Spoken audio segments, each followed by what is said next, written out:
Red here, coming at you from Folly Beach in South Carolina. We have been really enjoying our time here. We are just a few days from coming home. We have had a really good time, just a blast getting to hang out here at the beach, but we are super excited about coming home, or at least me and T-Man are. My wife, she would be a beach bum if I would let her. More importantly, if we could afford it. But we are super excited to be coming home here soon. And T-Man, he asked me yesterday, he was like, "Dad, when are we going home?" And I was like, just in a couple days. Why, are you wishing we didn't go home? And he said, "No, I'm missing my animals." But speaking of animals, I wonder what John is up to. Good morning, team. I'm glad we could have a meeting this morning. I just want to make sure everybody's on the same page.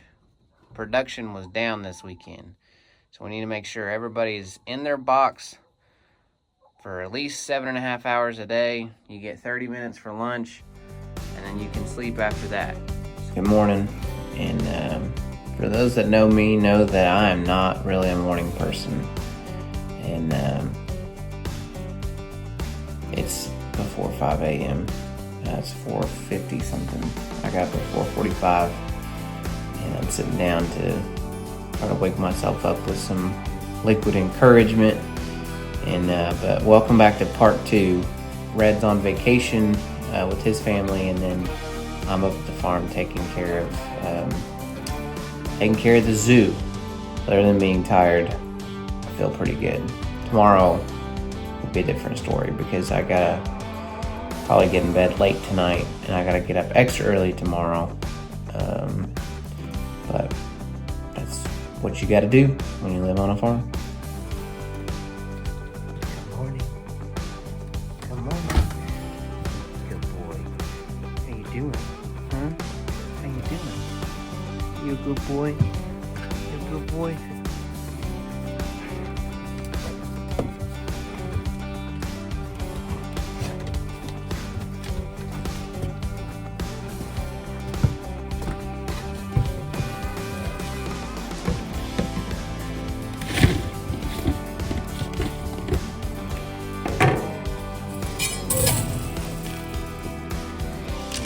Breakfast.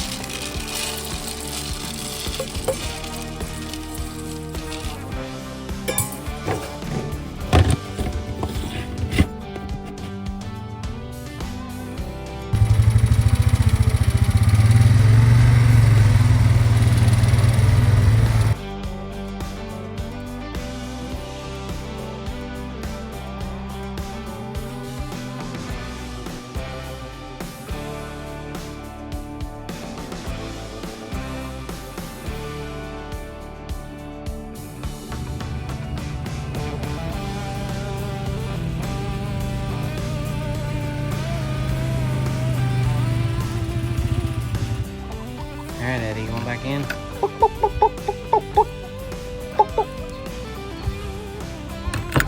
Now let me ask you a question. How long were you in your box today? Because I see a couple of boxes that don't have any eggs in it. And I see you hanging out by the water.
Somebody asked me the other day if we, like, you know, how do we keep the pigs from getting eaten by predators? Well, a couple things. They have this pig house back here, and that's where sometimes they'll go in there and sleep, especially when it's winter. We'll throw some hay in there, and that kind of keeps them warm. Most of the time they're out here laying in the mud or somewhere up there.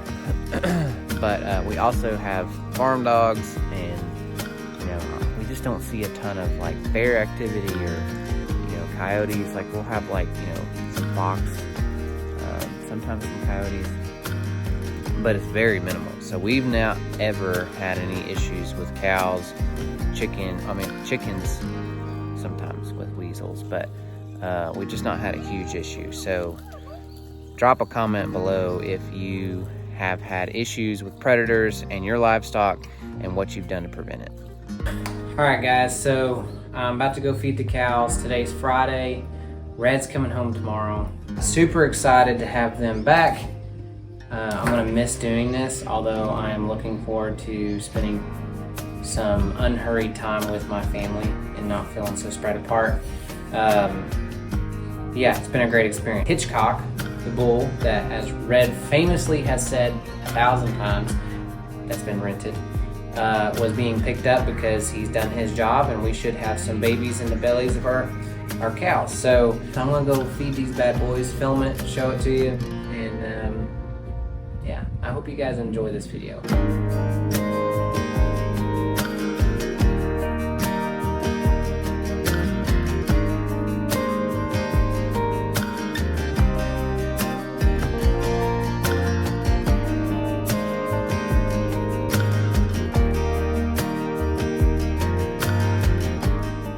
All right, guys, so I didn't stand a chance. I'm hauling the trough up here because this is the field that they're in to kind of beat back the grass. We've given it a rest since December, and got the trough behind the four-wheeler, and I've got 50 pounds of feed to feed these cows. Now, they came out of nowhere and surrounded me.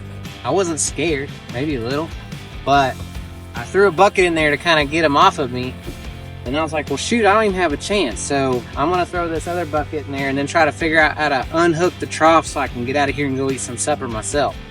Yeah, just go place. Go place. Go. Go. Place. Let's just stay right there. Even the dog won't cooperate.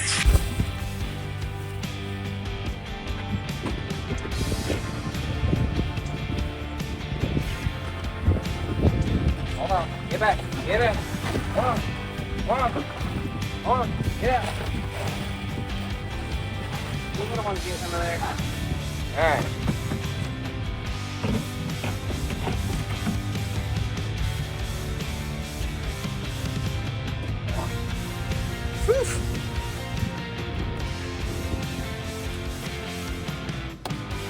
Alright, guys, I am losing light. So the couple things that I wanted to address earlier in part one of this video, I mentioned not knowing what a broody hen was. Well, guess what? It is exactly what I called it. It is a hormonal laying hen, and they're just super protective of their eggs, and so that's exactly what that is. The reason you put apple cider vinegar in the chicken water is there's a variety of reasons, and if you're curious, you can Google it, but it helps with their immune system. It helps with keep their respiratory system clear. It also prevents like algae and stuff from building up in the water. It helps with the egg quality, producing harder shells. So there's multiple different reasons that you would put apple cider vinegar. You don't want to put too much in because that can be bad, but I think it's a 2 or 3 gallon watering thing, where they get their water from. And so if you put a couple of, capfuls in there, it's just right. And also the week is coming to a close. Now, part of me is disappointed because I've been really enjoying my time up here. The other part of me is excited because, one, I get to go back to my regular life where I'm just working during the day and not having to take care of everything. Not that I don't enjoy it, I do. But I also miss seeing Red and his family and hanging out because the farm's kind of lonely without them up here. And Mom and Dad have been busy, and they've been up here during the day, and I've been up here at night, so we haven't really crossed paths much. I've noticed I've been a little bit less gracious. Not that I'm like the most gracious person ever, but I've just been fatigued and I've been tired. And like last night, I wound up sleeping in my son's bed because we came up here and took care of the animals. I didn't feed I didn't film anything because I was just grouchy trying to get it done and get back to town. And then I wound up sleeping in my son's bed because I fell asleep laying down with him. Now that was a super sweet moment. But before we were leaving, we were sitting up there at the pavilion and just looking out over the landscape, and I just sat down. I wanted to get back to town, but I just sat down because I was like, this is so pretty. Like how God created this earth, how I've looked at this mountain my entire life, and I've always enjoyed it. But just sitting down, it just brought some calm and peace over me. Ultimately, that was not my doing, that was the Lord's doing, just saying sit down and enjoy yourself for a second. So that's what I did. Red was asking me if I was like done with being on the farm, and I was like, no, I've thoroughly enjoyed it. And this is just a portion of the work that gets done. Like, it definitely takes a team to make it happen. When you're feeding the animals, and then, when you're getting eggs and you get a basket full of eggs, it's super rewarding. So I've thoroughly enjoyed this experience. And even though I've done it before, my wife's always saying, like, you know how to do it. Like, I don't know why you act like you don't know how to do it. Well, I know the basics, but when you actually are doing it and understand why, like every little detail, then that's one thing. So I'm not a farming expert. I just happen to have a family farm that I have the opportunity to work on. And I'm super thankful for Red and his family being able to live up here and do everything that they're doing. And then I'm very, very thankful for Mom and Dad providing this opportunity, because not everybody has this awesome experience. So, and if you'll look over here, over my shoulder, it looks like Fast Eddie got out again. That chicken.